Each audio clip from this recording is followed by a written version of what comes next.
मेरे पीछे आप देख रहे हैं, इसको बॉस्फोरस स्ट्रेट कहते हैं, जो कि दो समुद्रों को जोड़ता है, ब्लैक सी और सी ऑफ मार्मरा को जोड़ता है और एशिया तथा यूरोप को बांटता है।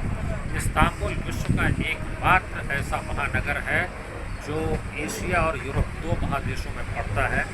अभी जहाँ से मैं बोल रहा हूँ ये एशिया का हिस्सा है और दूसरी तरफ जहाँ से जहाज़ से लोग जाते हैं वो यूरोप का हिस्सा है।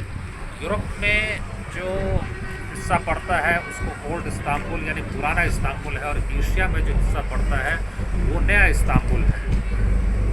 ये जो शहर है लगभग 1600 वर्षों तक राजधानी रहा तुर्की का, लेकिन तुर्की को कहा जाता है पेशेंट ऑफ यूरोप। यूरोप का जो है सो मरीज है। दरअसल 1853 में ज़ार निकोलस प्रथम ने कहा था सिक मैन ऑफ यूरोप, क्योंकि उस समय ऑटोमन साम्राज्य के अवसान का काल था। वो धीरे धीरे उसका पतन हो रहा था, ध्वस्त हो रहा था। तो अपनी तुर्की की यात्रा में इस्तांबुल और थोड़ा तुर्की के बारे में बताएंगे। और भारत से तो खैर बहुत विशेष संबंध है, क्योंकि जब खलीफा को हटाया गया यहाँ से तो खिलाफत आंदोलन सबसे ज़्यादा भारत में ही चला। उसके अलावा मुस्तफ़ा कमाल पाशा ने यहाँ एक पूरा ज़िला बसा दिया था राम प्रसाद बिस्मिल के नाम पर। इन तमाम चीज़ों पे हम इस बार चर्चा करेंगे। ईसा पूर्व 7वीं सदी में यूनान से आए लोगों ने बाइजेंटियम के रूप में इस नगर की स्थापना की। सन 330 ईस्वी में रोम के सम्राट कॉन्स्टेंटिन द ग्रेट ने इसको अपनी शाही राजधानी यानी इंपीरियल कैपिटल बनाया और अपने नाम पर इसका नाम कॉन्स्टेंटिनोपल रखा। उसने इसे न्यू रोम कहा। सन 1453 में महमद द्वितीय ने मात्र 21 वर्ष की उम्र में कॉन्स्टेंटिनोपल पर विजय प्राप्त कर बाइजेंटाइन साम्राज्य का खात्मा किया और ऑटोमन साम्राज्य की स्थापना की। इसके साथ ही मार काट और जुल्म सितम का दौर चला और बड़ी संख्या में रोम तथा पश्चिम के बुद्धिजीवी वहां से पलायन कर गए। यूरोप में ज्ञानोदय यानी एनलाइटनमेंट आने का एक ये बड़ा कारण हुआ कि बड़ी संख्या में विद्वान तथा बुद्धिजीवी कॉन्स्टेंटिनोपल से पलायन कर गए। 1923 में तुर्की स्वाधीनता संग्राम के बाद ऑटोमन साम्राज्य का भी अंत हो गया। ऑटोमन साम्राज्य का पतन तो काफ़ी पहले शुरू हो गया था, लेकिन प्रथम विश्व युद्ध में हार के बाद उसके अवसान में तेज़ी आ गई। 1923 में लॉज़ैन ट्रीटी ने औपचारिक तौर पर ऑटोमन साम्राज्य को ख़त्म कर दिया। 1930 में कॉन्स्टेंटिनोपल का नाम बदलकर इस्तांबुल कर दिया गया। ऑटोमन साम्राज्य की स्थापना के बाद खलीफेट का मुख्यालय कॉन्स्टेंटिनोपल यानी आज का जो इस्तांबुल है वहाँ। खलीफा पूरी दुनिया के मुसलमानों का निर्बाध रूप से धार्मिक नेता होता था, उसको कोई प्रश्न नहीं उठा सकता था।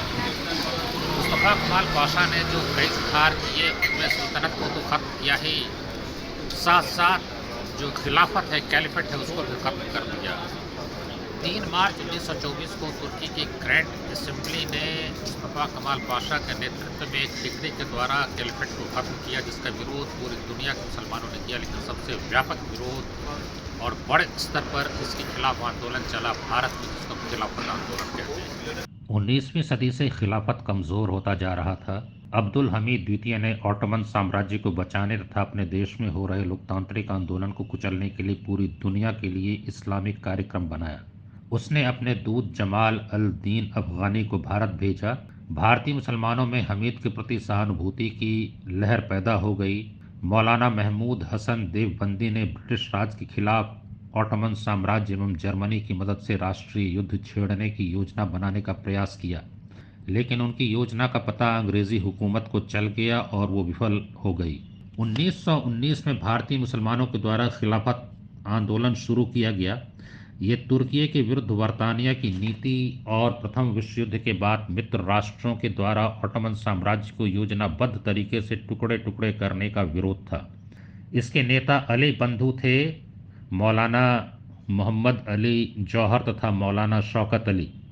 महात्मा गांधी ने खिलाफत आंदोलन का पुरजोर समर्थन किया, क्योंकि उन्हें 100 सालों में पहली बार हिंदू मुस्लिम एकता की संभावना इससे बनती दिखाई दी।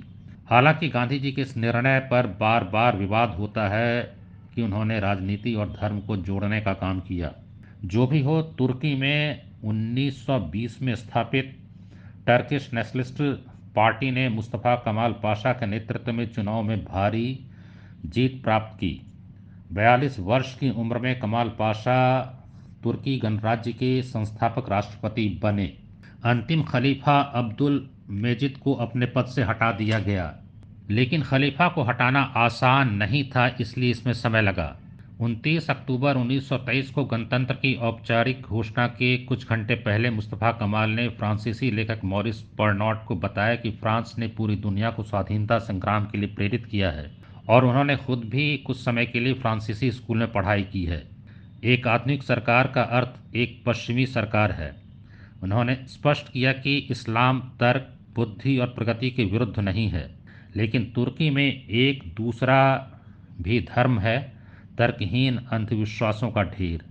ऐसे अज्ञानी अभागे लोग जो दूसरा धर्म मानते हैं वे समय के साथ प्रबुद्ध हो जाएंगे। पुरानी परंपरा का सम्मान करते हुए खिलाफत को बचाकर रखा गया, किंतु तुर्क एकमात्र मुस्लिम राष्ट्र है जो खलीफा का पूरा खर्च वहन करता है और इसके प्रभाव के अधीन है। खलीफा अब्दुल मेजिद ने असुरक्षा तथा घबराहट में मुस्तफ़ा कमाल को बधाई का टेलीग्राम भेजा।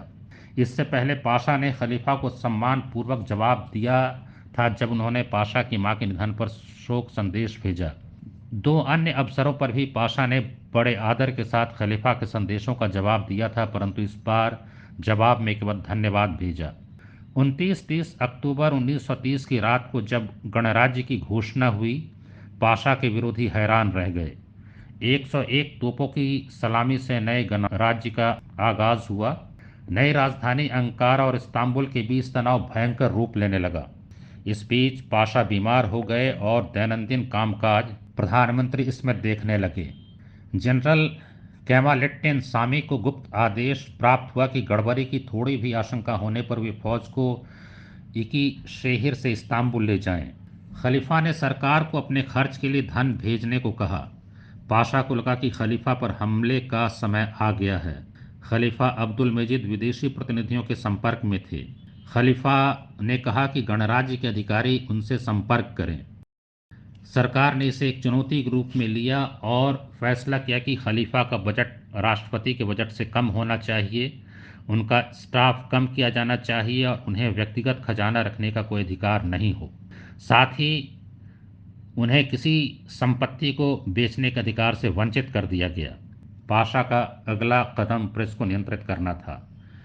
प्रधानमंत्री इस्मत फरवी और रक्षा मंत्री कासिम के साथ मिलकर पाशा ने कैलिफेट को खत्म करने का निर्णय लिया। 2 और क्रांतिकारी कदम उन्होंने उठाए। समान शिक्षा व्यवस्था और उस मंत्रालय को खत्म करने का फैसला जो मुस्लिम कानून यानी शरीयत को लागू करता था। इसके तहत मदरसों को बंद कर सेकुलर तुर्की भाषा में पढ़ाए जाने वाले स्कूलों में पढ़ाना अनिवार्य कर दिया गया। एक मौलवी सीह सफवेट को चुना गया। खिलाफत तथा ऑटोमन वंश के शासन को खत्म करने संबंधी विधेयक पेश करने के लिए एक डिप्टी जेकी ने इसका विरोध किया। उन्होंने असेंबली को याद दिलाया कि 1 नवंबर 1922 को सल्तनत खत्म करते वक्त वादा किया गया था कि ऑटोमन साम्राज्य खलीफा के पद को हमेशा भरता रहेगा। जेकी की बातों का कोई असर अन्य सदस्यों पर नहीं हुआ। हालिद ने दलील दी कि खिलाफत को बचाया जाना चाहिए, भले ही वर्तमान खलीफा को बदल दिया जाए। सरकार की तरफ से जस्टिस मिनिस्टर सेठ ने जवाब दिया कि खिलाफत का अर्थ लौकिक सत्ता है और अगर उसकी सत्ता छीन ली गई तो उसके बने रहने का कोई तुक नहीं है। सेठ स्वयं मदरसे में पढ़े थे। इस पूरी बहस के दरमियान पाशा चुपचाप बैठे रहे। एंड्रयू मैंगो ने अपनी पुस्तक अतातुर्क में लिखा है कि ऑटोमन के शहजादों को 10 दिन का समय दिया गया देश छोड़ने के लिए, किंतु खलीफा को कोई समय नहीं दिया गया। जैसे ही कानून पास हुआ, गवर्नर था इस्तांबुल के पुलिस प्रमुख डोलमा वाहचे राजमहल गए और खलीफा को तुरंत बाहर जाने को कहा। अपमानित और हक्का बक्का अब्दुल मेजिद ने गवर्नर को तत्काल प्रभाव से पद छोड़ने को कहा। राजमहल को पुलिस ने चारों तरफ से घेर लिया था और टेलीफोन की लाइनें काट दी गई थीं। ऐसी स्थिति में खलीफा के पास हुक्म मानने के अलावा कोई चारा नहीं था। 4 मार्च 1924 को खलीफा अब्दुल मेजिद डोलबा वाहचे राजमहल से निकले। उनके साथ उनकी 4 पत्नियों में 2 बेटा, बेटी, चीफ चैम्बरलेन, निजी चिकित्सक एवं सचिव साथ थे। उन्हें चार्ल्सा रेलवे स्टेशन ले जाया गया, जहां उन्हें ओरिएंट एक्सप्रेस में बैठाया गया। उनके लिए ट्रेन में एक विशेष कोच लगाया गया था। गवर्नर ने उन्हें 2000 पाउंड का एक लिफाफा सौंपा।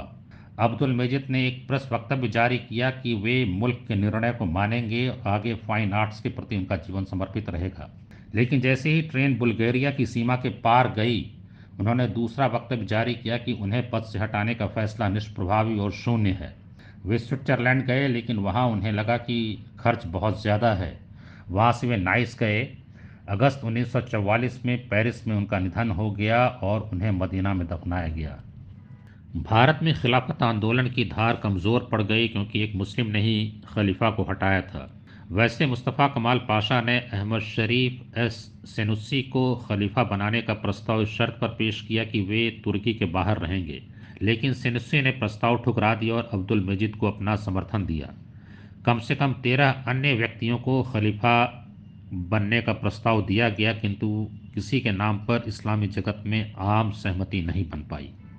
भारत में खिलाफत आंदोलन से हिंदू मुस्लिम एकता ने कुछ समय के लिए काफ़ी ठोस रूप ले लिया, लेकिन कुछ ही समय बाद ये दरक भी गई। दो नामी हिंदुस्तानी मुसलमानों ने आगा खां, जो इस्माइली समुदाय के नेता थे, और अमीर अली इस्मत को ख़त लिखा, जो तुर्की प्रधानमंत्री थे, कि वे खिलाफत को बचाएं। इससे तुर्की की इज्जत पर शान चढ़ेगी। ये पत्र इस्तांबुल के 3 अखबारों में 5 एवं 6 दिसंबर को छपा। सरकार ने इसे तुर्की के आंतरिक मामलों में हस्तक्षेप मानते हुए कार्रवाई की। 9 दिसंबर को इंडिपेंडेंस ट्राइब्यूनल ने तीनों समाचार पत्रों के संपादकों तथा बार एसोसिएशन के अध्यक्ष लुत्फू फिक्री को देशद्रोह के आरोप में गिरफ्तार कर लिया। भारत में जो भी हुआ हो, लेकिन अपने देश में पाशा ने भारतीय क्रांतिकारी राम प्रसाद बिस्मिल के नाम पर एक ज़िले की स्थापना की। तुर्की का एक राज्य है दियार बाकिर, जिसका अर्थ होता है बागियों का दियार। हिंदी में से विद्रोहियों का इलाका कह सकते हैं। तुर्की के दक्षिण पूर्वी अनातोलिया क्षेत्र के दियार बाकिर प्रांत में बिस्मिल के नाम पर एक ज़िला है। बिस्मिल को काकोरी कांड में अपने 3 साथियों के साथ 19 दिसंबर 1927 को फांसी दे दी गई थी। बिस्मिल ज़िला एवं बिस्मिल शहर की स्थापना 1936 में अतातुर्क कमाल पाशा ने की थी। कमाल पाशा उनसे बेहद प्रभावित थे। बिस्मिल को भी कमाल पाशा के लिए सम्मान था। नवंबर 1922 में प्रभा पत्रिका में राम प्रसाद बिस्मिल ने विजयी कमाल पाशा शीर्षक से एक लेख भी लिखा था, जब कमाल पाशा ने तुर्की में गणतंत्र होने की घोषणा करके सुल्तान अब्दुल वहीद खां गाजी को अपदस्थ कर दिया, जो एक अंग्रेजी जहाज से माल्टा भाग गया। अगर आपको हमारा ये कार्यक्रम पसंद आया हो तो आप इसको पसंद कीजिए, सब्सक्राइब कीजिए और साथ ही अपने दोस्तों के साथ साझा करिए।